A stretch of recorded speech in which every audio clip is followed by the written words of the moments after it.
बिस्मिल्लाहिर्रहमानिर्रहीम। प्रिय देशवासी, अस्सलामु अलैकुम वरहमतुल्लाहि वबरकातुहू। আমি লিটন চৌধুরী লন্ডন থেকে জাগো দাস বিডি ইউটিউব চ্যানেল থেকে আপনাদেরকে জানাই আন্তরিক মোবারকবাদ। প্রিয় দেশবাসী, আমাদের বিগত যে সাবেক শেখ হাসিনা সাবেক প্রধানমন্ত্রী শেখ হাসিনার শিষ্য যে মন্ত্রী প্রতিমন্ত্রী, তাদের যে দুর্নীতি,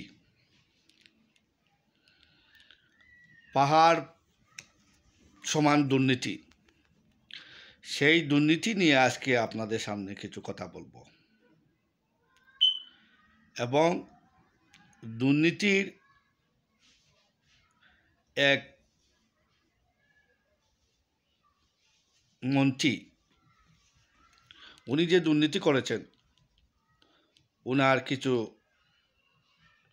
আজকে একজনের কথাই আমি বলবো। ওনার নাম দীপুমণি, ডক্টর দীপুমণি। তো শুরু করি দীপুমণির কিছু কাহিনী নিয়ে। আজকে আমার যে কথা আপনাদের সামনে হাজির করবো, তাই ডক্টর দীপুমণির কিছু কাহিনী নিয়ে তুলব। উনি 2008 সালে ওনার হলফনামায় ওনার যে আয়ের উৎস, ওনার সম্পত্তির উৎস, এটা হিসাব দিয়েছিলেন 3 লাখের মতো। এবং তিনি 2018-তে শিক্ষামন্ত্রী ছিলেন। তো শিক্ষামন্ত্রী থাকাকালে উনার যে ভূমিকা, বাংলাদেশের যে শিক্ষা কারিকুলাম, যে মেধা, জাতিকে যে মেধা তিনি উপহার দিবেন, জাতি যে তার শিক্ষার বিন্যাস ঘটাবে, সেটাকে তিনি ধ্বংস করে দিলেন। সেই মেধা শূন্য করার জন্য তার যে শিক্ষার যে পরিকল্পনা, তা এই দেশবাসী জানে। তাই কিছু আপনাদের স্মরণ করে দিলাম। 2018 আর এখন 2024, অনেক দিনের গ্যাপ, তাই আমি স্মরণ করে দিলাম। আমরা বাংলাদেশের জনগণ অনেক সময় ভুলে যাই এগুলা, তাই আবার স্মরণ করে দিলাম। এরপর দেখেন 2024-এর যে শেষ সময়ে সরকারের তিনি ছিলেন সমাজ কল্যাণ মন্ত্রী। এই সমাজ কল্যাণ মন্ত্রী, শেষ সময়ে সমাজ কল্যাণ মন্ত্রী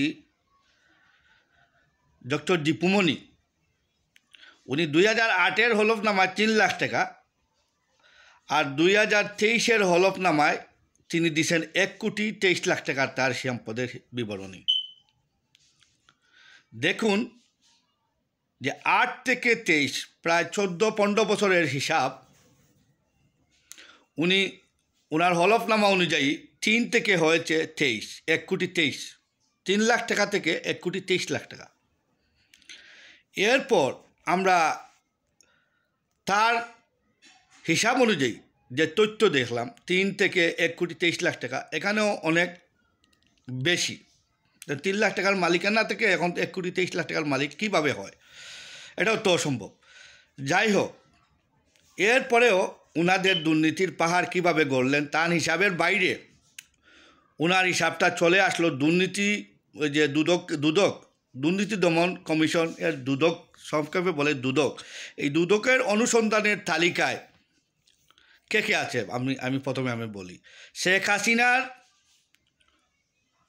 মন্ত্রণালয়ের, তৎকালীন শেখ হাসিনা মন্ত্রণালয়ের 18 মন্ত্রী ও প্রতিমন্ত্রী অবৈধ সম্পত্তির যে দুর্নীতি দমন কমিশনের অনুসন্ধানের তালিকায় তাদের নাম, এবং সাথে আছেন আমাদের ডাক্তার দীপুমণিও, ওনার চলাফেরা ছিল সাধারণ, কিন্তু উনি যে এত সম্পদের মালিক হলেন, দিনে রাতে তসবি জপতেন, জয় বাংলা বলতেন, আর হাসিনা আফার গুণগান গাইতেন, আর বঙ্গবন্ধুর গুণগান গাইয়া নিয়ে নিতেন 1 ঘন্টা।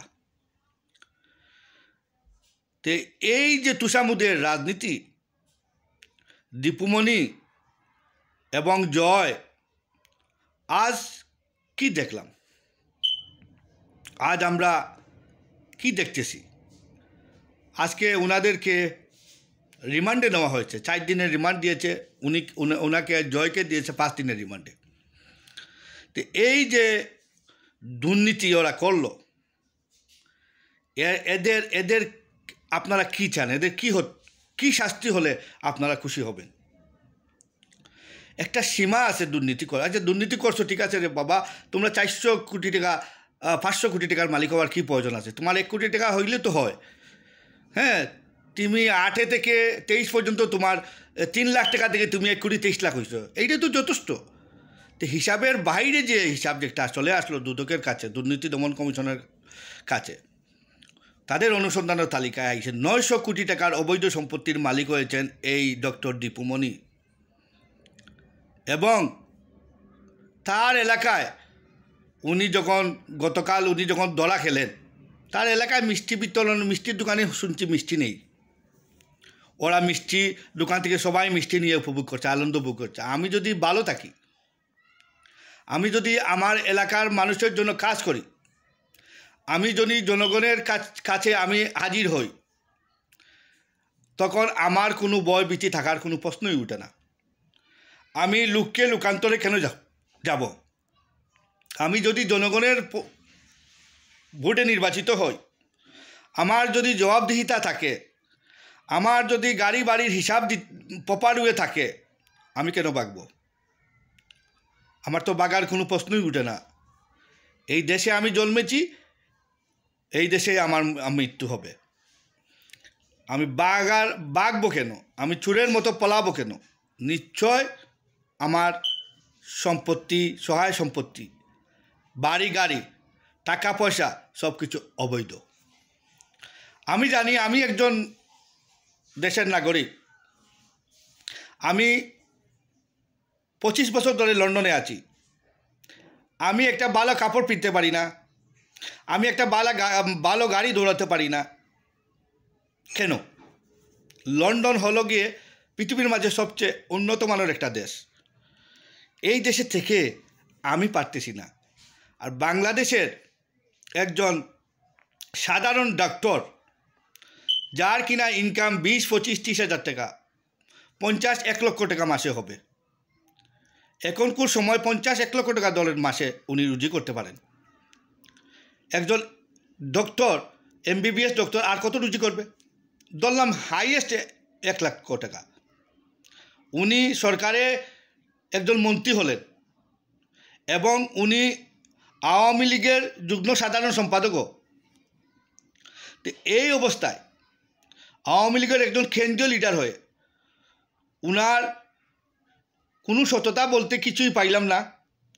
ওনার ফিরিস্তি হিসাবের যে ফিরিস্তি দেখলাম, উনি কী ছিলেন, মন্ত্রী হওয়ার আগে ওনার কী ছিল, এবং শেষ সময়ে ওনার হিসাব মতে উনি কী হলেন, এবং দুদকের হিসাব মতে ওনার 900 কোটি টাকার মালিক, অবৈধ সম্পত্তি। এই যে হিসাব দুদক দিল, ওরা একটা অনুসন্ধান করে এই দুদকে হিসাব করছে। যাই হোক, আজ উনি রিমান্ডে গেছেন। আজকে এই পর্যন্ত ওনার যে ফিরিস্তি আমি দিলাম। আপনারা জানেন একজন ডক্টর, ওনার বেতন কত হতে পারে, আর ইনি 900 কোটি টাকার অবৈধ সম্পত্তি করলেন। এই যে জনগণের টাকা ওনারা মারলেন, জনগণের টাকা মেরে ওনারা যে হাসি মুখে কথা বলেন, ওনারা আবার অন্য অন্য মানুষকে দমক দেন, দেখিয়ে দিব, এই করব সেই করব, খেলা হবে। এই নির্লজ্জ বাহায়াপনা, এই যে এরা বাংলাদেশের টাকা লুট করছে, এদেরকে আমরা কি বলবো? এরা তো ডাকাত, ডাকাতের সর্দারও তো এইরকম করতে পারে না, পাহাড় চুরি। হ্যাঁ, এরা যে আপনার এমন চুরি করলো যেটা যেটা দিনের মতো পরিষ্কার হয়ে গেল। ওরা তো এমন সাহস করলো কীভাবে, এত টাকা চুরি করলো কীভাবে, আমার তো বোধগম্য হয় না। 15 বছরের শাসনামলে এখন তো দেখতেছি আপনার এই যে আপনার গত কয়েকদিন ধরে আওয়ামী লীগের শীর্ষস্থানীয় কয়েকজন লিডার, মন্ত্রী, উপদেষ্টা এরাকে ধরল। প্রথমে আমি নাম বলি যে সাবেক আইনমন্ত্রী আনিসুল হক, উনি অনেক দুর্নীতি করেছেন। এবং আইসিটি মন্ত্রী, উনি প্রতিমন্ত্রী ছিলেন, জুনায়েদ আহমদ পলক, ও বাবা রে বাবা, ওর অবস্থা তো ভীষণ খারাপ। ও তো এই খারাপ লোকটা কী করছে, ওর তো অনেক বাড়ি ফ্ল্যাট করে ফেলছে বউর নামে। আচ্ছা, এরপর কি দেখলাম, সালমানের রহমান, শেখ হাসিনার উপদেষ্টা, ও বাবা, ইনি তো আমরা ওনারে বলি, কি বলি ওনারে, দরবেশ বাবা মনে হচ্ছে, দরবেশ বাবা। এই দরবেশ বাবার অনেক সময় ওনার বেশ, শেষ পর্যন্ত কী করলেন, ওনার দাড়ি কেটে উনি পালাইতে চাইলেন। উনি পালাইতে আবার সহযোগিতা করছে উনারই বেস্ট ফ্রেন্ড সাবেক আইনমন্ত্রী আনিসুল হক। ওনাকে বোঝা যাচ্ছে না উনি দরবেশ বাবা। আনিসুল হককে দেখাই দিচ্ছে, এই যে দরবেশ বাবা চলে যাচ্ছে, এই যে দরবেশ বাবা চলে যাচ্ছে, এই যে দরবেশ বাবা চলে যাচ্ছে। এই আনিসে দেখছে যে আমি দলা খাবো আর তুমি বেঁচে যাবা, আনিস ভাইয়ে উনারে দলাইয়ে দিছে। তো ডাকাত দলা খাইলে আলোক ডাকাতকে দলাইয়ে দে। তা আমার কথা হইল, দীপুমণি গতকাল ওনাকে ধরে মিন্টু রোডে ডিবি কার্যালয়ে নেওয়া হয়েছে। আজ ডিবি কার্যালয় থেকে ওনাকে কোর্টে হাজির করা হয়েছে এবং কোর্ট ওনার দীপুমণির 6 দিনের রিমান্ড দিয়েছে। দীপুমণির সাথে জয়কেও 5 দিনের রিমান্ডে দিয়েছে। এই যে আমাদের অবস্থা, এই যে আমাদের দেশের অবস্থা, আর আপনাদের সামনে আমি কি বলবো, লজ্জা, এমন লজ্জা। এই যে গরিবের পয়সা ওরা মেরে চাল, ডাল, পেঁয়াজ, মরিচ, হলুদ, রসুন, এইসবের টাকা ওরা মারছে। জনগণেরকে জিম্মি করে। মানুষ ভাতের জন্য ভাত খেতে পারছে না। হ্যাঁ, মানুষ অসহায়ের মতো আছে, ব্যবসা বাণিজ্য নাই, কিছুই নাই। 15 বছর দেশ শাসন করছে ওরা, দেশকে লুট করার জন্য। 24 ঘন্টা তসবি জপ্ত। এই তসবি জফা, এই তুষামুদ্রা এই দেশকে ডুবিয়ে দিল। হাসিনা নিজে ধ্বংস হলো এবং সমস্ত আওয়ামী লীগকে ধ্বংস করে চলে গেল। এদের ভয়াপনা, নির্লজ্জতা এই দেশবাসী থাকতে দেখল। এরা মুখে বলল আমরা পালাবো না, আমরা পালিয়ে যেতে পারি না, আমরা এই দেশকে ভালোবাসি, এই দেশেই আমরা থাকব। শেষ পর্যন্ত ওরা লেঙ্গুর তুলা দিয়ে ওদের নেত্রী চলে গেলেন। সাথে সাথে ওরা কোন ইঁদুরের গর্তে যাবে সেটা তারা বুঝে উঠতে পারছে না।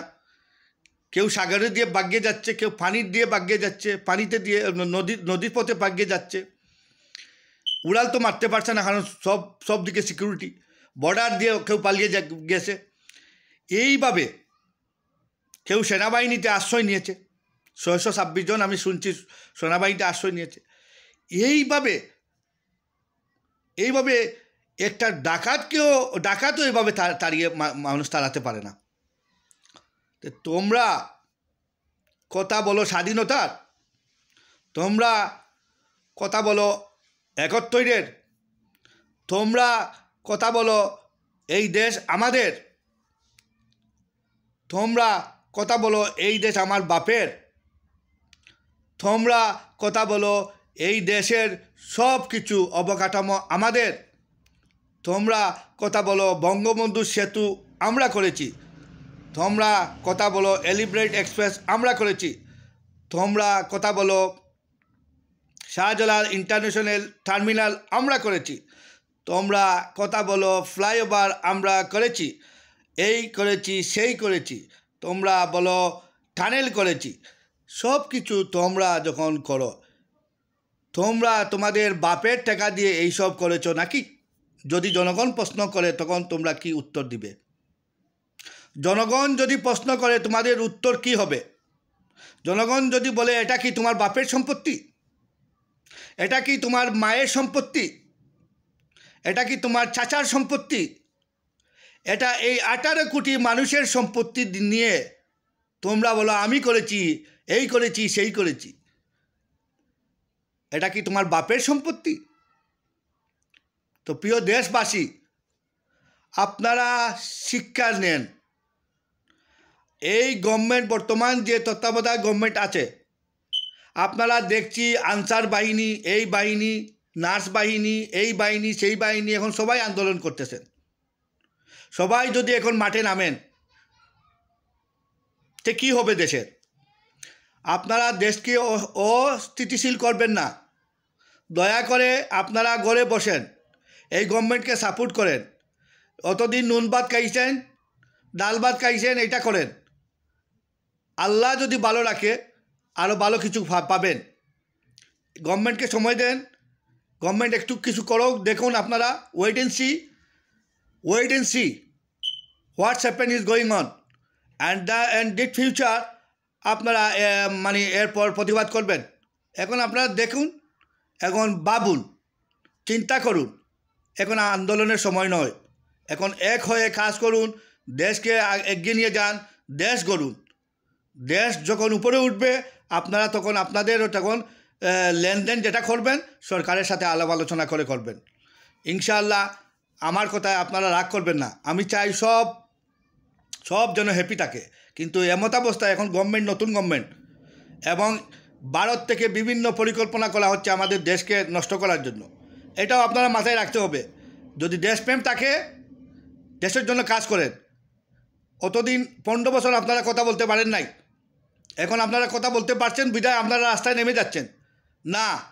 আপনারা নিজের সাথে প্রশ্ন করেন, নিজের বিবেককে খাটান যে এই মুহূর্তে একটা সরকারের কী প্রয়োজন। দেশের সম্পূর্ণ অবকাঠামো ধ্বংস, এটাকে পরিষ্কার করতে হবে। এটাকে পরিষ্কার করে দেশকে একটা স্বনির্ভরভাবে একটা প্রপার সংস্কার করে দেশকে নিয়ে যেতে হবে একটা মানে সিস্টেমের ভিতরে। এই সিস্টেম করতে হলে গভর্নমেন্টের অন্ততপক্ষে 3 বছরের প্রয়োজন। আমি বলছি 3 বছরের প্রয়োজন। এই 3 বছরের সময় এই সরকারকে দেন আপনারা, এরপর আপনারা আপনাদের পদক্ষেপ নিয়ে যাবেন। যদি এই সরকার চলে যায় তা আপনাদের অবস্থা আরও করুণ হবে। আপনারা ভারতের গোলাম হয়ে থাকবেন, যেটা ভারত যে কিছু করেছিল এতদিন, এটাকে আপনারা আর সুযোগ দিয়েন না। মাথায় ব্রেন দিয়েছে আল্লাহ, এটাকে আপনারা সার্কুলেট করেন, এমন বুঝার চেষ্টা করুন। দেশ একটা অস্থিতিশীল পরিস্থিতির মধ্যে থেকে এখন দেশে একটা গভর্নমেন্ট আসছে, যে গভর্নমেন্ট হলো তত্ত্বাবধায়ক গভর্নমেন্ট। এই গভর্নমেন্টকে আমাদের সবাই দরকার, রাজনীতিবিদ, শ্রমিক, পেশাজীবী, সবাই মিলে, এবং যারা বিভিন্ন দলের কর্মী আছে, এবং দেশ পরিচালনা করার জন্য কী কী প্রয়োজন আপনারা এই সরকারকে সাহায্য করুন। সরকার যদি আপনারা দেখেন, সরকারের 1 বছর দেখেন সরকার কী করে, এরপরে আপনারা আপনাদের আন্দোলন করবেন। এখন আজকে দেখলাম সিলেটের নার্সরা আন্দোলন করছে। এখন দেখলাম যে রাস্তায় আপনারা মানে আনসার বাহিনী এরা আন্দোলন করছে। এখন দেখলাম যে আপনার গ্রাম পুলিশ এরাও আন্দোলন করছে। তো আজ 15 বছর আগে এরা আন্দোলন কেন করলো না? এখন এই যে ইন্টারিম গভর্নমেন্ট যে আসছে, তত্ত্বাবধায়ক গভর্নমেন্ট, এরা তো কিছুদিনের জন্য আসছে ভাই। এরা কিছুদিনের জন্য আসছে। এরা তো 1 বছর, 2 বছর, 3 বছর, এরপরে একটা নির্বাচন ওরা দিবে। এরা বলছে আমরা সংস্কার করব, এরপর নির্বাচন দিব। তো ওয়েট এন্ড সি। তো হোয়াই ইউ হারি? আপনারা চান দেশ নষ্ট হোক? 15 বছর দেশ শাসন করছে আওয়ামী লীগ গভর্নমেন্ট, কী করছে দেশে আপনারা জানেন, সব কিছু শেষ করে ফেলছে।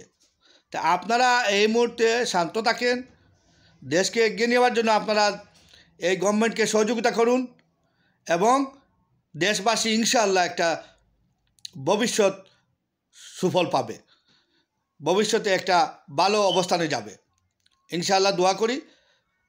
আপনারা আমাকে দয়া করে মাফ করবেন, আমি রাগ হয়ে গেছি, বিদায়। বিকজ আমি এটা এইসব ভালো পাচ্ছি না। এই যে বর্তমানে যে আন্দোলন, সবারই আন্দোলনের প্রয়োজন আছে, তাই বলে এ সময় বুঝতে হবে। এই সময়ে সবাই মাঠে নামলেন, দেশকে কী করবেন জানেন? এটা সুযোগ পাবে পার্শ্ববর্তী দেশে। আপনারা চান ভারত সুযোগ পাক, আমরা দেশে নাক গলাওক, আমরা স্বাধীন করছি এই দেশকে,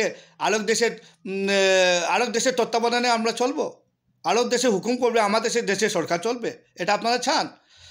তাহলে আপনারা এখন বুঝে নেন, দেশের যদি মায়া থাকে, আপনাদের ভালোবাসা থাকে, তা আপনারা দেশকে এভাবে নষ্ট করবেন না। এই দেশ, এই মাটি আপনাদের, আমাদের সকলের। আমরা সকলে কাঁধে কাঁধ মিলে দেশের জন্য কাজ করি। আল্লাহ হাফিজ। এই মতো বিদায়। Thank you.